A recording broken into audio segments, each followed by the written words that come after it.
Hi all, Joshua Stega here from ETF Advisor, and welcome to the first video of 2026. And we've already started off with, big news. So it's looking like 2025 was volatile, news driven. 2026 is going to be volatile as well. Obviously, Venezuela, we're 4 days in and there's already big news playing out in markets, and we'll see how that plays out this week. So in terms of what we're going to cover today in the video, number one, we're going to look at the performance, some of the key sectors last year, and just show you why it was a really good idea to be an ETF investor, and I think we're going to see exactly the same in 2026. I'm going to cover off on the US and Aussie markets and show why they are still at a bit of an inflection point at the moment. And number three, I'm going to cover off what I quite like, just in those early stages so far this year, what looks really interesting. And we did get a good move out of Asia as well, so we'll certainly cover that in point three. So let's get started. You can see here I've got a table of the performers last year, and just amazing. I mean, who would have guessed, gold miners hedged would have returned 153% in the year. And it was just pretty much, you can see that in this little spark line graph. It was just pretty much an unrelenting uptrend after gold had just been left on the scrap heap for so long. So you can see in terms of the performers, XMET, so that's one that we've held in the model portfolio, up almost 100% for the year. You've also got obviously South Korea out of nowhere, another more metals. So you've got Wire, Global Copper Miners, Green Metals ETF, Battery Tech and Lithium ETF. Then you got defense. At one point they were the top performing sector. Probably until September, and then kind of faded into year end. Uranium, defense again, plenty of gold stocks. Asia back on the investors' key movers of the year. So it just shows you, look at these performance numbers, 153%. I mean, that's the thing as well. If you chose a hedged gold miner, you got 153%. But then if you just got typical gold unhedged, you kind of got 50%. So you could have tripled your return there just being in the right sector and getting the hedging as well. So yeah, it can be tough, but just shows you what's possible. And there's so many different options now in the ETF land that you can play all these themes, and there's different ways to do it. But Asia, one that's been in the model portfolio as well, and we quite like that as well. Looks like it's setting up again.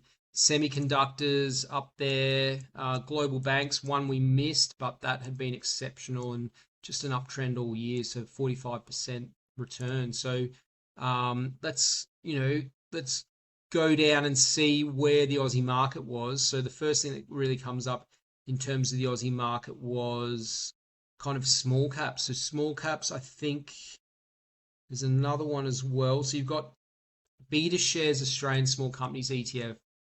That's kind of your first real Aussie market kind of general index. So that was up 35%. So that's really exceptional. But then the more typical, small ords was up kind of 10% less, kind of 25%. And then it's not really until you get, so you've got ASX dividend here, about 20%. So that's still reasonable. But the last few months hadn't done a whole lot. And it's not really until you get way down here. Let's have a look. I mean, just shows you how far down you have to go until you do get to the Aussie index. And just look at all the options that you could have bought last year. So where is the Aussie index?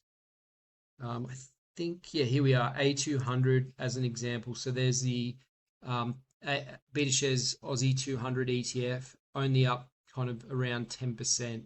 So this will be to the end of Friday, or to the close at Friday, which is kind of the second. So had a bit of a down day to start the year, but just shows you there's 10% versus 150 that you could have got in a best case scenario in gold. Hedged 140, but a lot of these we did have in the model portfolio. Even if you had a small slice in South Korea, that was a key idea a number of times, is 85%. Uranium, and some of these are still setting up 50%. So it's really quite exceptional, the performance, if you know, or if you're keeping an eye on the opportunities. And that's the real complicating factor now with ETFs, is there's so many opportunities available.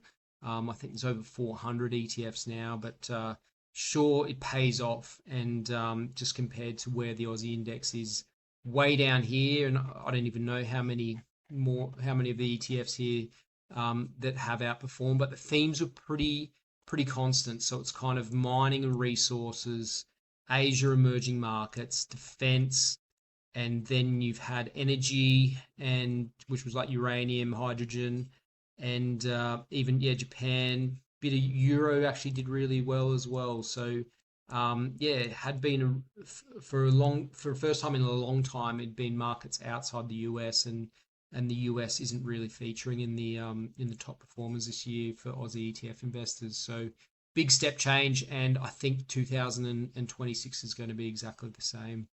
So let's get into some charts, and obviously the big news has been the US has been into Venezuela, taking Maduro out, and we'll see how that all plays out. And there's no markets open as yet to get us an indication of what's moving apart from Bitcoin, and that's only, pardon me, that's popped up a little bit, and yeah, not moving a whole lot. But this actually looks quite interesting as a bottoming setup. We may be interested in that. We'll see how that plays out, because it's pretty clear you just put a stop in there, and if it does run, you got some nice upside and a really tight stop. So yeah, Bitcoin and Ethereum, I don't know, will they start playing out this year? I think I might also just touch within that space on gold as well, gold and silver and precious metals. For me, this looks like a top. Not a not a long-term top, but a short-term top. And I think, it's had a run. It's had a huge run.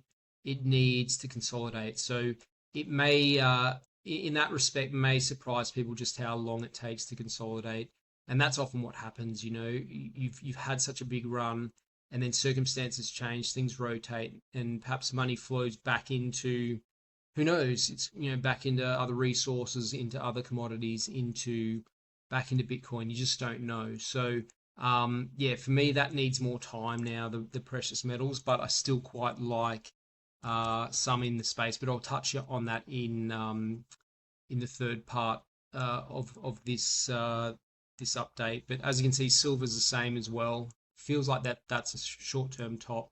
Needs some time to consolidate, and then to provide another buying opportunity later in the year. So that's the way I'm looking at it. Let's have a look at the Aussie market. So that looked a bit on edge at the moment. And there's certain sectors that I don't quite like. There's only really one sector that's uptrending, and that's resources, and that's kind of dragging up small caps. But this, for me, there's your trend line. If we can't get out of here and make a solid move, I think we're just going to chop, and there's risk to the downside. And that's also, we have made a higher low, sorry. But if it can't get through this trend line here, and just chops and weakens, I think we're probably in for some more downside. And you can see how that played out. I mean, we had a similar type of situation for ATEC at one point. It was a similar kind of setup. And so it was one of the top performing sectors here, and we had, a bit of a trend line, and it just rejected there, and then it starts breaking all your moving averages. All the moving averages are trending down. And even from this point where I thought it was pretty obvious that it's pulling back, there's 20%. So that's the thing. It can happen pretty quickly when people want to get out. So let's have a look. Small caps looks really good, and the reason for that is that exposure to resources, which still look really good. So there's kind of broken that trend line, higher low now, and yeah, that looks really constructive. So that's in line with resources. Obviously, MVR, an example of that. I mean, it's just perfectly in trend there, just creeping higher. Nothing to do there. Obviously, had a really good run thus far, but still feels like there's further to go there, and nothing to do at this point. But the ones that are in trouble are financials. So that, a couple days ago, it was looking quite good. Felt like there's kind of a potential break of that trend line, but it couldn't push, and it's kind of failed there. So it feels like it's going to chop, and certainly if it breaks that low, I mean, I think it can go much lower. So it could also fall that 20% as well, along the way that ATEC did. So be very careful of that low there. But it feels like it's just going to chop there, and so that doesn't look too good. And the other concerning space was, which I also watched, was OZXX, which is Australia X Financials and X Resources. And you can see, that just looked really weak. And it actually looked like might have broken this trend line the other day, but rejected there. So it's making lower highs and a lower lows there as well. So that doesn't look too good. I'll be watching that quite closely this week. So in that respect, the Aussie market definitely on edge. I think the resources look quite good. Banks kind of holding, but a lot of the other sectors clearly. So this is like industrials and everything outside financials and resources not looking too good either. And ATEC even is trying to find a bottom, but doesn't look too confident.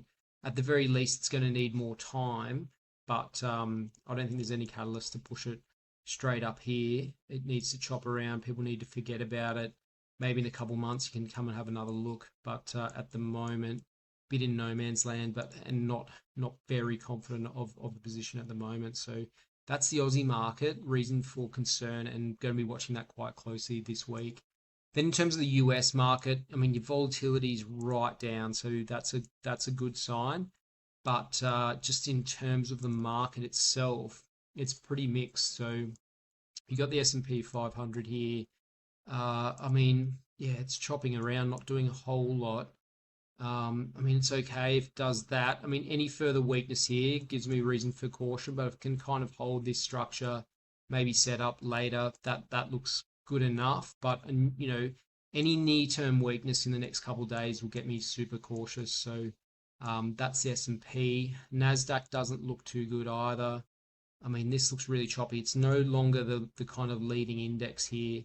It's just being really choppy. I wanted to see it kind of hold that low as well. I don't want it to be getting through these levels, and that would make us change our stance on the US market pretty quickly. So that's another factor. And then you've got small caps. We had been talking about these for ages because it was very V-shaped. So we knew that there was going to be a pullback. We've had that little pullback. This run was probably a bit too strong, too V, too again. So a bit of right side here is yeah, makes sense and is very constructive. So we'll see how that plays out. But further weakness, near-term weakness here, would not be a good sign at all. So that's something we're watching quite closely as well. So you can kind of get a sense the US market's kind of on the edge as well. So there's a couple sectors there that didn't look too crash hot either. So you've got hack, which is cybersecurity, and this is already breaking down. So you've got your inverse head and shoulders. So there's your kind of head, there's your first shoulder, there's your second shoulder, and that just broke down. Well, it did pay a dividend, an ETF dividend, but it's broken down into new lows. I mean, that does not look good and feels like it's got much lower to go. So you've got that. You've got things like Netflix already, have corrected quite a lot as well, and that's like in a pretty solid downtrend. Same kind of thing was that, head and shoulders quite type setup here as well, and then eventually it took a while to go, but then eventually it's gone, and then from the highs it's already off 30%, so pretty incredible, and that was topped out mid-year. So you got to keep that in mind. There is certainly some weakness here, even in these leading names.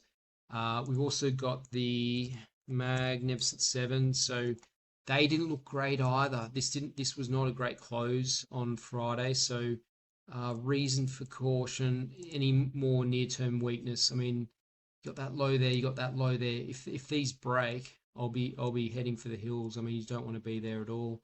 Could do another Netflix, but that's almost like a head and shoulders type setup there as well. So perhaps it rallies. We'll just see. Can it get above there, or does it fall below there? But certainly you could even chop there and spend some time there. But if it can't get above, I mean, yeah, any further weakness, look out. And you've also got IGV, yeah, the expanded tech software sector, and this really doesn't look great either, and it was quite weak.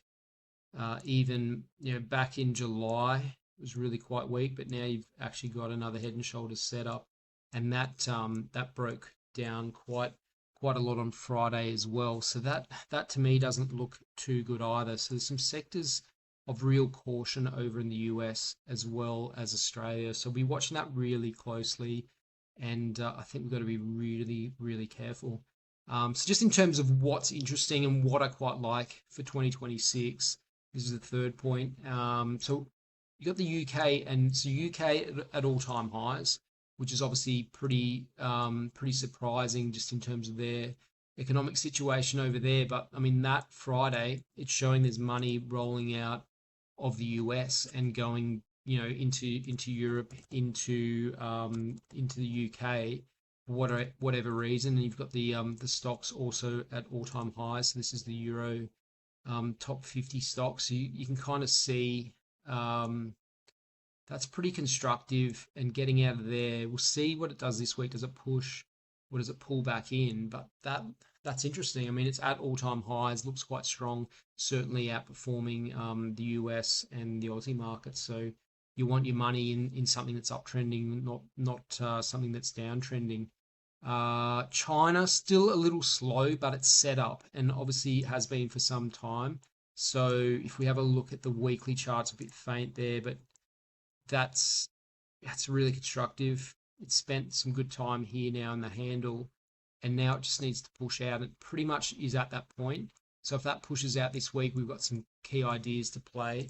But what really surprised me on Friday was the strength coming out of Asia. So you've got this was the setup, and looked quite constructive there, and then just had that solid move on Friday, and even paid a dividend as well. So we'll see how that plays out. If that can just hold in there a little bit more, show its relative strength, that's certainly one worth adding, and that was a big winner for us last year as well. So that's linked to Hong Kong, which once again weekly base looks really, really good, and we've been talking about this for ages. And now you've got a really nice handle. You just need a catalyst to push. And you got that little push on Friday, a little bit of follow through in the futures. So we'll see what happens from here. If this can start to push, I think, this as a market could really trend Asia, Hong Kong. And then you've got emerging markets. So here you've got emerging markets Asia, and that's almost back to the highs there as well. So that popped quite nicely on Friday as well. And then you've got even emerging markets ex China. So this is showing Taiwan and India and so basically all emerging markets less China, and that's almost at all-time highs there as well. A little bit sharp there off the bottom. It's just kind of crept up, so I wouldn't mind a bit of a stalling action back and fill, and then if it starts moving it, I think you've got to be on it. So that's kind of what looks really interesting thus far, and pretty exciting. So you've had things like South Korea into highs as well, bit volatile there on the ETF, but that was a valid buy signal, and then you've got Hong Kong, or you've got Japan as well. So similar type of move, just popping its head above this kind of trend line, and we'll see if it does push this week. So Asia, emerging markets, Europe, I mean, they're all looking really interesting. They're at or near highs or showing real relative strength compared to the US and Aussie markets. So that's something to keep in mind. And then just going back to some of these commodities, so copper still looks really good. So perfect trend. It's come out of that really nice base. They'd been sitting in there for quite some time. It's pretty much come out of the base here. So you've already got one touch there. This is probably second touch of the moving averages. So it wants to go for a third push. So I think you've still got a bit of time there, maybe another month or two, where that can push out before a consolidation. So copper's looking good. Aluminium finally starting to move. So that's exciting as well. Really nice long weekly base. It's a bit faint there, but you can kind of see perfect weekly base now, got out of the resistance and just chipping away. And from here, from a weekly base that's, what's that, so it's 3.5 years long. I mean, that can really, really trend from here. So that's another one to watch. So it kind of feels like there's rotation. There's rotation out of the US, rotation out of Australia or into certain sectors, but then even in the resource space, you've probably got some rotation out of those precious metals into different types of asset, like aluminium, copper, and then we'll see what happens from there. I mean, zinc, as an example, not quite going yet, but similar type of setup, long weekly base down here, and yeah, it just needs a bit of a catalyst to push out. So that looks quite constructive as well. Couldn't get over that high yet, but still holding in there. So we'll see how that plays out. So it feels like there's rotation within those kind of winning sectors from last year. So I think it's going to be really interesting, another really interesting year for ETF investors, because we've just got so many different ways to play it. And it's very evident, that I don't want to be in, like, why on earth would I be in the Aussie market, fully invest in the Aussie market when it looks like that, when, I can be in, or certainly playing the Asian markets, or even potentially, have a look at the Chinese market. So that's one way to play it, and that's right at that point where it's looking like it's going to get some rotation, can start to move out of a nice long weekly base. Whereas the Aussie market, as an example, is kind of in no man's land. There's no weekly base there. It's really volatile. Obviously there's your tariff correction. It's round up. There's nothing there. It just looks weak. It's under those moving averages. Moving averages are trending down. And that's the thing. I want my money in places that are in uptrends, where they've got momentum, where there's positive things happening. I don't want to be just sitting here in the Aussie market waiting. I mean, you could sit there all year. It already kind of was a lost second half of the year from September onwards. It could be another lost year for the Aussie market, but outside of that, I think we're going to have some really key performers. And this is actually an interesting one on Friday, noting what happened in Venezuela on the weekend. But this is VanEck Oil Services ETF. We don't have this in Australia, but that popped up quite strongly on Friday, almost as if it knew something was going to happen in Venezuela. So I don't expect oil to rally, but clearly oil services providers will be in high demand as they go and move into Venezuela and help them to get their oil back online. And so that was an interesting move on Friday as well. So there's plenty happening. It's a great time to be an ETF investor. And I think, already it's very clear 2026 is going to be just as volatile as 2025, but I think the opportunities are going to be just as plentiful as well, if you know where to look. And that's exactly what we want to be doing in ETF Advisor. So that's all I wanted to touch on today. And as I said, yeah, welcome back everyone. And I look forward to providing you further updates next week. And obviously sign up to the Substack. I've got plenty of free updates. And then obviously the key ideas do go to subscribers. So, but sign up to the free version. At least you'll get a feel for what we're up to and where the opportunities may lie for your portfolio.